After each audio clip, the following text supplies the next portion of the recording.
Kali ini kita bakal bahas satu kisah yang, wah, luar biasa banget. Sebuah cerita tentang paradoks, kehilangan, tapi juga takdir yang menakjubkan. Ini adalah kisah Syafiah binti Huyai, seorang wanita yang lahir di tengah suku yang memusuhi Nabi Muhammad, tapi takdir membawanya menjadi salah satu istri yang paling dihormati, seorang ibu kaum mukminin. Nah, kutipan ini benar-benar nunjukin siapa Syafiah sebenarnya. Jadi ceritanya, saat Nabi menyinggung soal ayahnya yang notabene adalah musuh, Syafiah menjawab dengan kebijaksanaan yang dalam, yang pada intinya mengutip firman Tuhan. Jawaban ini langsung memperlihatkan karakter dan kedalaman imannya, yang jadi fondasi perjalanannya yang luar biasa ini. Oke, biar kita paham betul transformasinya, yuk kita mundur dulu ke awal-awal hidupnya. Jauh sebelum konflik besar itu terjadi, Syafiah hidup layaknya seorang putri di benteng Khaybar. Jadi bayangin ya, Syafiah ini lahir di lingkungan yang super terpandang. Ayahnya, Huyai bin Akhtab, adalah pemimpin Banu Nadir, salah satu suku Yahudi paling berpengaruh di wilayah itu. Jadi statusnya dari lahir itu udah jelas, dia bukan orang sembarangan.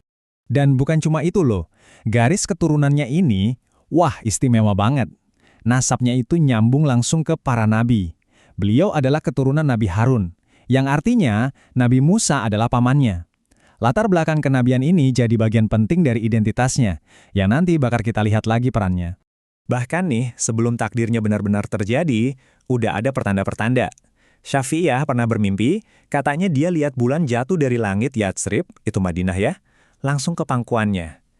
Pas dia ceritain ini ke suaminya waktu itu, Kinana, reaksinya keras banget. Dari tampar, dituduh menginginkan pemimpin Madinah, yaitu Nabi Muhammad. Bekas tamparan itu seolah jadi saksi bisu dari sebuah firasat. Sayangnya, firasat itu jadi kenyataan. Dan dengan cara yang tragis banget. Serangkaian konflik benar-benar membalikan dunianya dan membawanya ke titik terendah dalam hidupnya. Coba deh kita lihat lini masa ini. Dalam waktu cuma 3 tahun, dunianya itu hancur berantakan. Pertama, di tahun 625, sukunya diusir. Terus tahun 627, ayahnya, seorang pemimpin besar, dieksekusi. Puncaknya di tahun 628 dalam pertempuran Khaybar, suaminya terbunuh di hadapannya dan dia sendiri ditawan. Kebayang nggak rentetan kehilangan yang begitu cepat dan menghancurkan? Tapi justru di titik terendahnya inilah, di tengah keputusasaan itu, terjadi sebuah momen yang mengubah segalanya. Pertemuannya dengan Nabi Muhammad jadi titik balik paling dramatis dalam hidupnya. Gimana ceritanya? Awalnya, dia kan cuma salah satu tawanan perang, tapi para sahabat sadar akan status bangsawannya dan menyampaikannya pada Nabi. Disinilah Nabi Muhammad memberinya sebuah pilihan yang mengubah hidup. Dia bisa bebas dan kembali ke kaumnya, atau dia bisa memeluk Islam, dibebaskan dan menikah dengan Nabi. Dan Syafi'iyah memilih Allah dan Rasul-Nya. Dengan satu keputusan itu, takdirnya berubah total, dan kebebasannya sendiri menjadi mahar pernikahannya. Coba kita lihat perbandingannya, benar-benar drastis kan? Dari seorang tawanan perang yang kehilangan segalanya, dengan masa depan yang suram, dia diangkat menjadi Ummul Mukminin, ibu kaum mukminin. Dari keputusasaan total menjadi posisi yang sangat terhormat dan mulia. Ini transformasi yang luar biasa. Tapi tentu aja ya, menikah dengan Nabi bukan berarti tantangannya selesai. Justru ini awal dari babak baru yang penuh adaptasi, di mana dia harus menemukan tempatnya di antara istri-istri Nabi yang lain. Sebuah lingkungan yang pastinya nggak sederhana. Ya, namanya juga hidup nggak selalu mulus.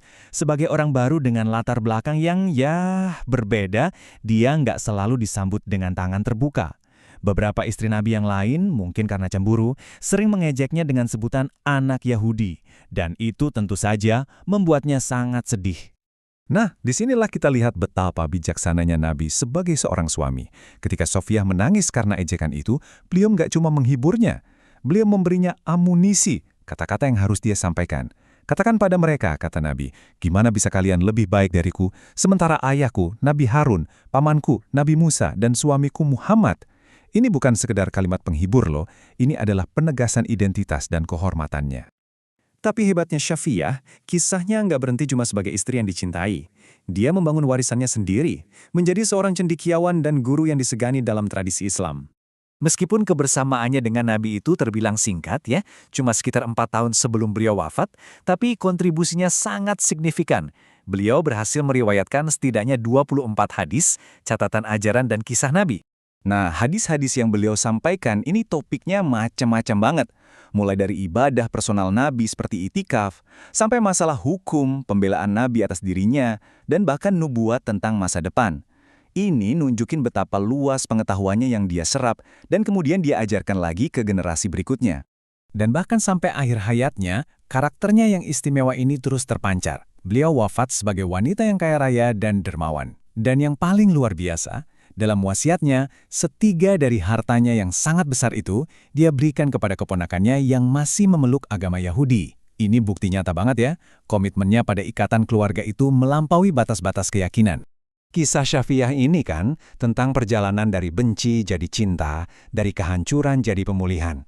Nah, ini bikin kita mikir, di dunia kita yang masih penuh konflik sekarang ini, pelajaran apa sih yang bisa kita ambil dari sebuah rekonsiliasi yang mampu melampaui sejarah kebencian dan permusuhan? Sebuah pertanyaan yang bagus untuk kita renungkan bersama.